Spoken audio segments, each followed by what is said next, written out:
Caríssimos e caríssimas, nesse segundo episódio, nós faremos uma análise do surgimento do conceito filosófico de autômatos. Esse conceito não surge inicialmente de uma análise de corpos tecnológicos, de aparatos mecânicos, tais como as servas douradas de Hefesto, mas do estudo de animais não humanos. É do conceito de humanos e sua diferenciação com animais com longa duração de vida e dos limites do humano é que surgem as primeiras indagações, agora filosóficas, sobre o conceito de autômatos. E o primeiro estudo que é citado em relação a este tema surge em um comentário de Aristóteles na obra Metafísica. Nessa obra ele usa uma expressão, autômano como nos fantoches. Uma expressão em grego que diz ta automata ton taumaton. Provavelmente tenha sido a primeira explicação filosófica do termo autômata.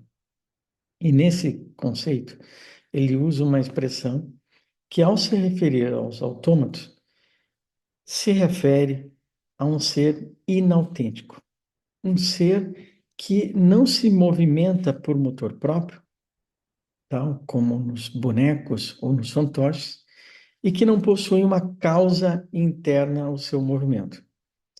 Assim, para Aristóteles, a natureza é a substância das coisas que possuem o princípio do movimento em si mesmas e por sua essência. Distinguir os seres com base no movimento ou no crescimento era um critério possível para essa importante indicação da excepcionalidade do humano perante os outros seres vivos. E é possível encontrar-se a afirmação de que Aristóteles compara as funções dos animais como se fossem mecanismos, e eles mesmos fossem uma espécie de bonecos e fantoches.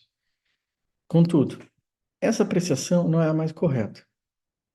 Como deixa claramente previsto no entendimento de Aristóteles, há uma apreciação orgânica na sua visão, diferentemente de uma visão mecanicista que irá surgir depois, no Iluminismo. Entre os diferenciais que apresenta Aristóteles está a ideia de seu movimento voluntário e a capacidade de reprodução. Na obra de Aristóteles, A História dos Animais, ele apresenta um outro elemento da especificidade humana. Tal como os demais animais, os seres humanos se movimentam de modo orgânico ou de modo intencional. Agem de modo orgânico quando movidos por uma ação externa e de modo intencional quando agem voluntariamente. Ser humano, singularmente, contudo, possui um diferencial, uma especificidade. O ser humano age de modo deliberado. Ele age por deliberação, para alcançar um fim que lhe é próprio. Assim, na obra sobre a história dos animais, ele mostra que existe, em relação aos indivíduos, algo que é singular ao humano, que é essa capacidade de deliberação. E diz que a finalidade da natureza é particularmente clara nos demais seres vivos, que não atuam nem por arte, nem tampouco porque haviam investigado, nem deliberado. Mas é na política de Aristóteles que ele irá apresentar os três traços característicos do humano: a fala, a comunicação, as qualidades éticas, deliberações éticas, e as características em sua comunicação. O ético irá distinguir a sua ação por meio da percepção do bem. Já a comunicação faz a casa e a cidade. Recorrendo ao risco de expansão por analogia, podemos dizer que Aristóteles diferencia o humano dos animais e, talvez, dos autômatos pelas seguintes razões. Primeiro, os humanos se movimentam por deliberação, em direção a um fim. Segundo, possuem o dom da fala. Terceiro, são agentes morais por deliberação e possuem comunicação. Todas essas características são igualmente relevantes e indiscutíveis.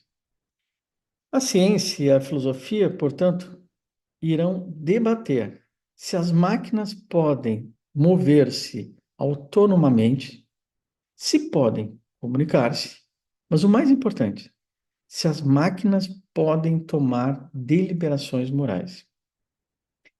Portanto, esse é um traço distintivo de especificidade, de autenticidade do humano, inafastável, talvez dos outros três apresentados por Aristóteles. Mas como o dom da fala, a comunicação, que pode ocorrer talvez entre autônomos e autômatos, e a capacidade de tomarem deliberação. Contudo, uma autêntica deliberação moral talvez seja absolutamente próprio do humano. Obrigado pela atenção e vamos ver o próximo episódio a seguir. Muito obrigado.